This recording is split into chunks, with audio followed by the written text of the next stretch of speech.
এমন 3টি গুনাহ যা ছেলেদের তো জানাও নেই যে এগুলোও গুনাহ, এবং 90% ছেলেরা এগুলো করছে।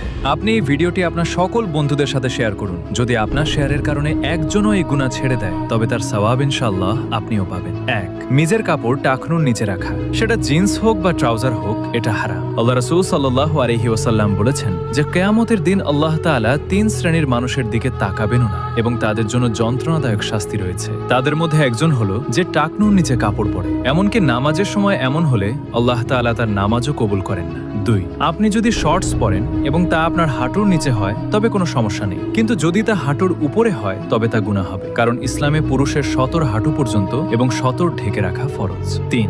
যা প্রতিটি মুসলিম ও প্রতিটি ব্যক্তি করছে তা হলো নিজের চুল চারপাশ দিয়ে ছোট বড় করে কাটানো। আপনি কি জানেন যে ব্যক্তির চুল চারপাশ দিয়ে সুন্নতের খেলাফ ছোট বড় করা হয়, সেই ব্যক্তির উপর 24 ঘন্টা আল্লাহ তাআলার লানত বর্ষিত হয়। আর রাসূল সাল্লাল্লাহু আলাইহি ওয়াসাল্লাম